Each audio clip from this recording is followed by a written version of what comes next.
Hey guys, welcome back to the channel. Today we are reviewing the Nerf Rival Challenger. This is the newest or the next line of 2024's release of the Rival Blasters.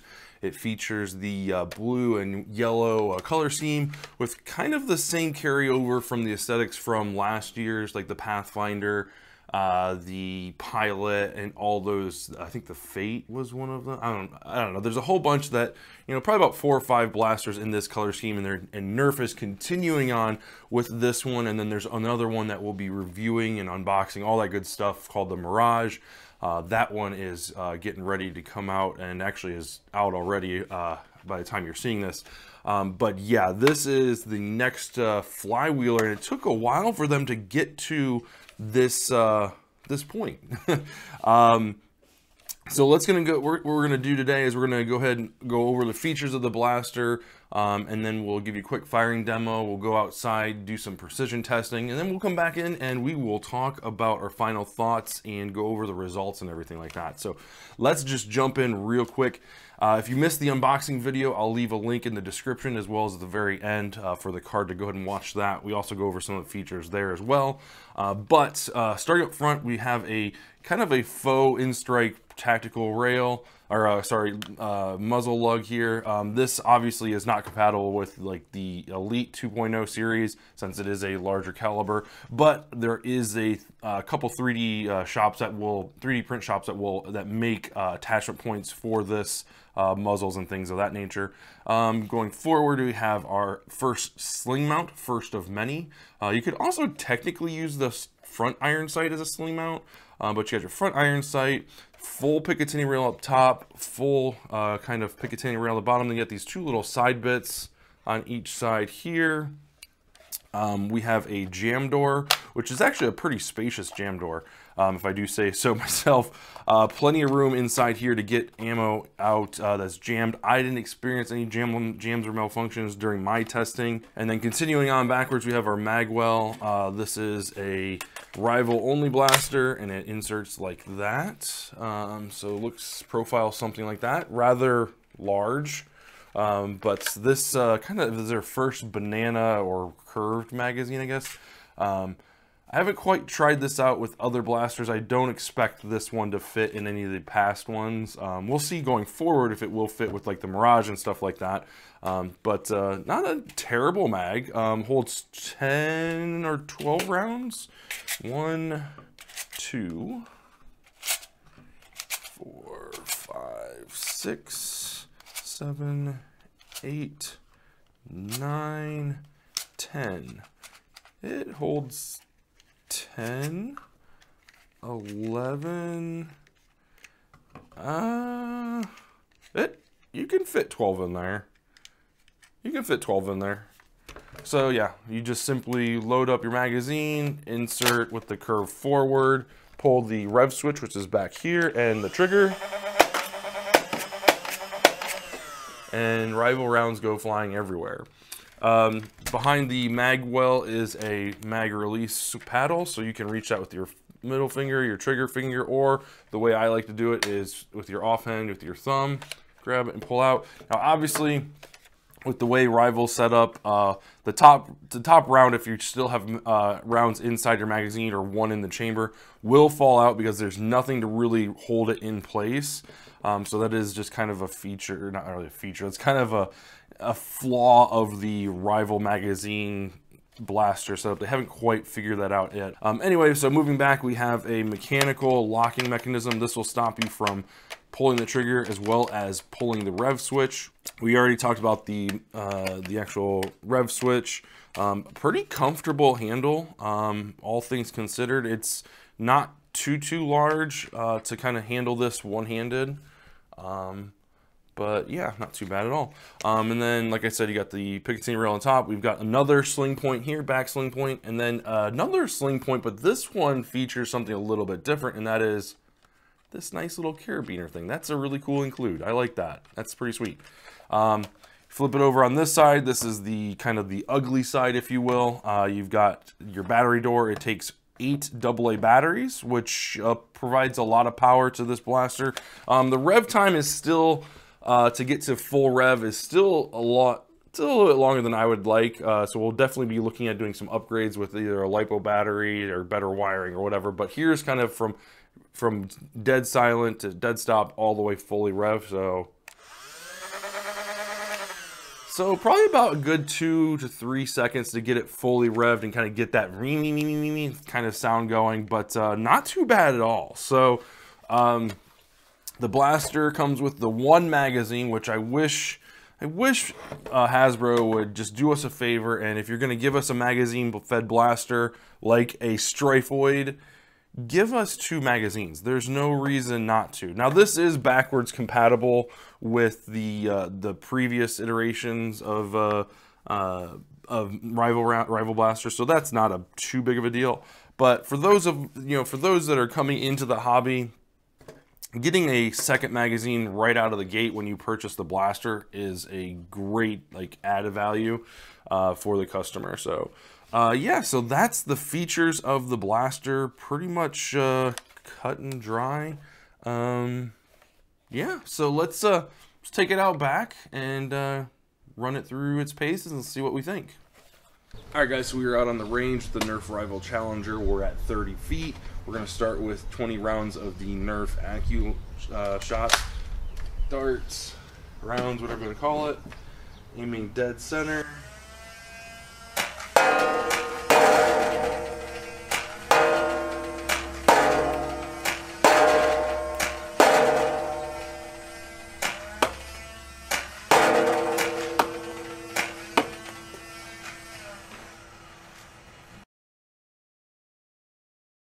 So next up, we're at, again, 30 feet. We've got the orange rounds from Venture Force. These are the rounds that you can get at Walmart.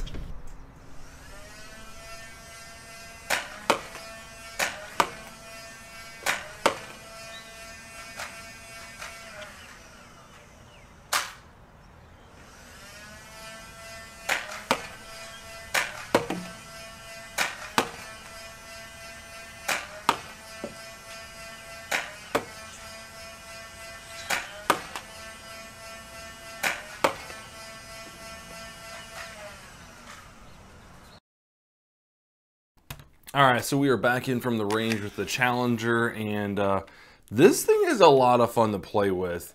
And we'll get into more of my critiques and things like that later on after we go over the results. But yeah, this is a lot of fun. So let's talk about the test results that we did. Now, we weren't able to complete any chronograph testing. Unfortunately, my cheap chronograph is not able to reliably score Rival rounds, so we've got in the works, we're working on getting a larger chronograph so we can actually test the Rival rounds, especially if Nerf is going to continue making these. This is such a fun ammo type and such a great line that, since I was kind of hesitant to continue to upgrade that just because we were focused so much on short darts and some long darts, that I honestly didn't think that they were going to come out with more Rival blasters. But 2 this year and 2 really good ones. We got the Mirage coming very, very soon, so I'm looking forward to that. But, with these 2 blasters, maybe Rival isn't dead. So we'll go ahead and invest some money in getting a better chronograph so that we can test this. That'll also give us a chance to test things like Mega and other larger caliber ammo. But so we didn't do the actual FPS testing. I will note though, just from doing the precision testing, I could definitely get a sense that it was like somewhere between like 85 to maybe 95, somewhere in that window FPS.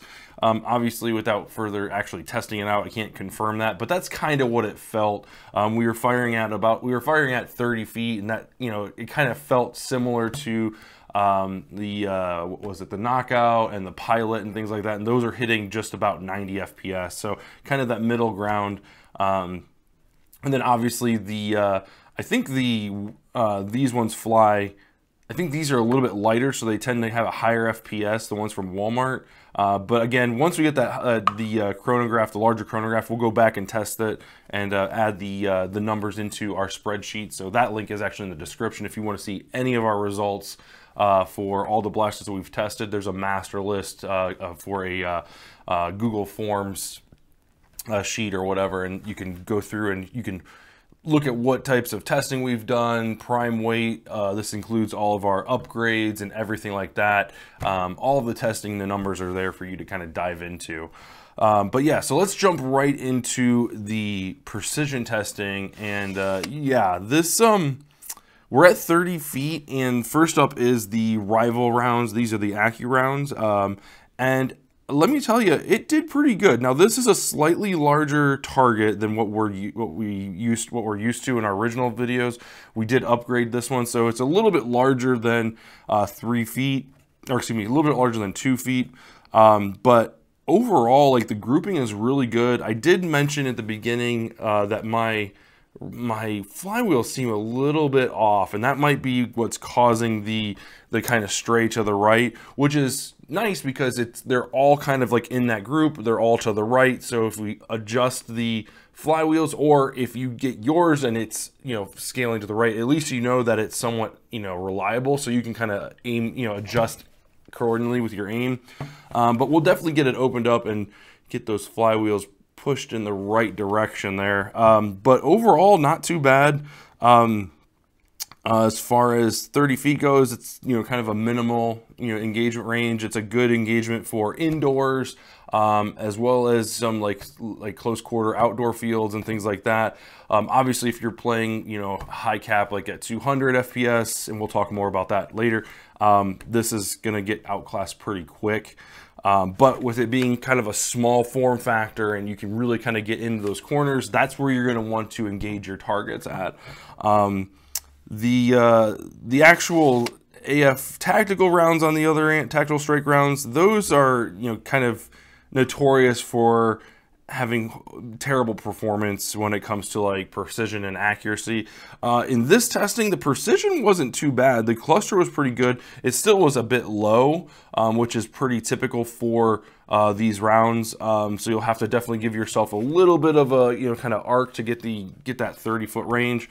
But pretty much with all Rival blasters, the way to go is the actual Nerf rounds. Those seem to do the best. Okay, so with the precision testing out of the way, let's talk about what I liked with this blaster. First off, I love the fact that it takes 8 AA batteries. That's a lot of power behind this blaster.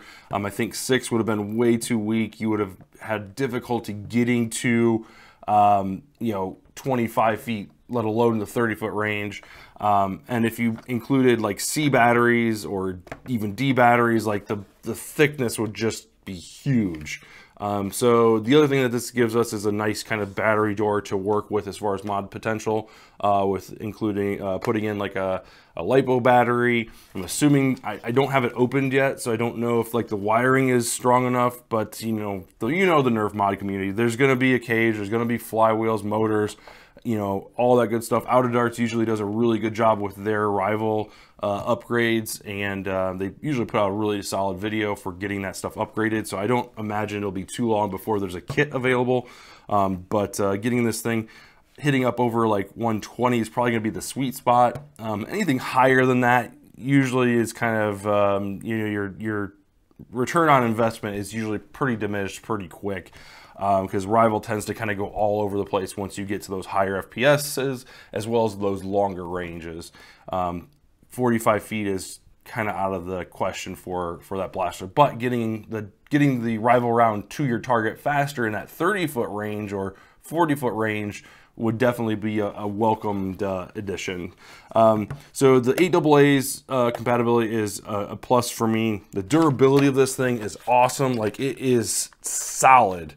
The one gripe I have, and we'll talk a little bit about that, is this top Picatinny rail. I feel like this was an afterthought, and there should be more R&D that went into this specific feature of the blaster.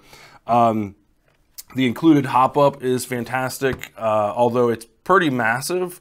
I'm not sure if we could shave that down a little bit and get a little bit better performance on the FPS side, because it's not hitting that and slowing down. But again, without a hop up, your range is going to suffer then. So it's going to be that kind of catch-22. The jam door is a welcomed larger jam door that is a welcomed feature, and it's right in the perfect spot. So this is awesome. You know, anytime you're going to get a jam, 9 times out of 10, 10 times out of 10, it's going to be right here, right by the flywheels. So getting that out is going to be easy with that large jam door. The compact size is the other thing that I really enjoyed. Being able to kind of tuck this in and get real tight around corners and really kind of play that CQB role. That's how I use this blaster. I think that's how it's meant and how it's designed. You know, there's no stock attachment point because you don't really need a stock. You know, you're basically turning and firing, and that's about it. You're not really kind of lining up your long range shots. If you are, you know, you're going to have a hard time with this because of the way the Rival ammo works. So getting up close and personal is really where this is going to shine. And then the other cool thing is, and I don't think it's going to be that that big of a feature, but this is a really cool innovation and really cool addition that Hasbro put in here, is just this little carabiner clip. I think that's really neat. You know, and you've got clip here, you can clip your, you know, sling here, you got a sling point here, heck, you even got a sling point at the top that you can use. All these different ways to attach it to yourself as a sidearm, but I really feel that this is a kind of long range this is a primary blaster as opposed to a secondary. Although I guess if you're running like a long range kind of sniper, like short dart, like a Striker, or a Nexus Pro, or a Tryon, or whatever the case may be, or, you know, a Worker Harrier, maybe you run this on your, you know, on your gear, and when you get up close and personal, you can pull this out, and you've got a little bit closer, you know, maneuverability. Who knows? But there's a lot, you know, a lot to be said about the different attachment points, and I think this is a cool one. So the rails. That's kind of where this thing falls apart. I really dig these rails down here. There's a lot you can do with them. You can put on, you know, an attachment for a foregrip, or, you know, kind of like the horizontal foregrip that I've seen 3D Skeletons design. I think Xbox Games also designed one as well. Super cool. I really dig that. This one up here is where I really pull and question the structural integrity. There's really not a lot you can do with this since it's so wobbly. If you try to put a 3D printed piece to put a scope on, it's so wobbly that, you know, even with Rival, you know, trying to use it accurately as possible is not it's not like an option. So there's definitely got to be some type of 3D, even taking this piece out and 3D printing a new one that kind of fills in these gaps or whatever, so that's solid in here. I think is kind of the way to go. Yeah, that's for another video. The other thing that I would like to see, and it's not necessarily with this particular blaster or any future blasters, but I'd like to see Nerf come out with some attachments. And I know they've had a few in the very distant past. I think there was like a combo flashlight foregrip and then a massive sight or whatever. Those would be welcome additions. Bring them back and get them a little bit more in tune with what kind of what type of design language you're working here. If this is what they're going to go with going forward, you know, a sight would be good, a foregrip would be good.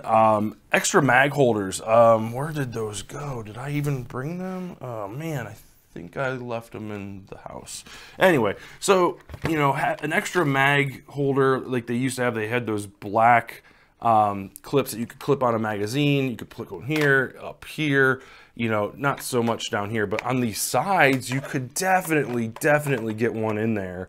And, you know, for a quick reload or an emergency, you've got the ones that are on your cell, your person, and you can reload those. But if you run out, you have one extra one to kind of break off and cram in there or whatever. I kind of would like to see that come back. Pop-up iron sights would be a really cool one. That way, if you are, you know, in a pinch and you're trying to line up a sight or whatever, these iron sights really leave a lot to be desired. There's not a lot of, you know, kind of a sight profile there, target profile, but flip-up sights would be a really cool one. And it doesn't necessarily have to be for this particular blaster. They can design them with this language or this kind of aesthetic for all future Nerf Rival blasters, and you know, they can keep the rails or whatever. And heck, even in the Nerf Pro line, I think I'm almost positive this is the same rail as the Nerf Pro line. So yeah, that's, to me, that would be something that would be really cool. Is just the addition to, you know, something to use these rails for. Flashlight would be good, things like that. Various foregrips, angled grips, you know, vertical grips, all that stuff. Flashlights, I don't know if they want to get into the laser thing. That's not here or there. But yeah, just something a little bit extra would be a lot of fun. The other thing I wanted to talk about too was the MAD compatibility. Now, this is the magazine that it came with, and the one thing I didn't realize until after I was out on the range shooting it was they've kind of flipped the loading mechanism. So traditionally, this is a regular Nerf magazine. I've got my Hera here, and it's kind of seen some better days on that's a nice side. It's seen some better days on this side, but the spine goes forward and the little clip goes forward. That's how you load it in, right? And I was, during the firing demo, I was like, man, I'm having some issues getting this to go seat in properly. And I was mistaken because it's supposed to go the other way. The spine goes in the back, and more importantly, the tab, the ball release goes in the back. That's how they want you to do it. So they've completely changed around, flipped 180 the magazine from the, if you just look at it from a tab point, because the spine is really right here, like this is the spine, but if you look at like the retention tab here, that's in the back on this one, and they want you to install it kind of backwards to the originals, obviously forward for the new ones. But at the end of the day, I was like, oh man, I couldn't really quite get my hand, because it will load in this way. It won't fire very well, but trying to reprogram your mind to put the spine on your thumb and, you know, load it in that way. And it's just one of those things where it's like, man, that really kind of, you got to reprogram your mind if you're, you know, anywhere in this ecosystem. But yeah, I had a lot of fun with it. I ran it at my at Kane the other weekend, and it was a lot of fun. I didn't get very far. I didn't do very well because obviously, you know, playing with 200 FPS springers and 100, and I think it was 185 flywheelers. So me with my piddly old 90 FPS stock Rival blaster, not doing a lot of work, but it was still a lot of fun. I enjoyed the experience. I did hand this off to Eli. He was interested in playing with it, and he actually had a lot of fun with it. He ran this more than he did his short dart blasters, and that's, you know, the Mark II and the Striker, both modded up. He really enjoyed that. So if you've got, you know, and if you've got a 13-year-old, this is a lot of fun for them. Sawyer got his hands on this, and he could operate this reliably, though I question his ability to load and unload and reload effectively. I think he'd be able to get it eventually, but you know, that kind of 9-10-year-old is probably right where you'll want to be at.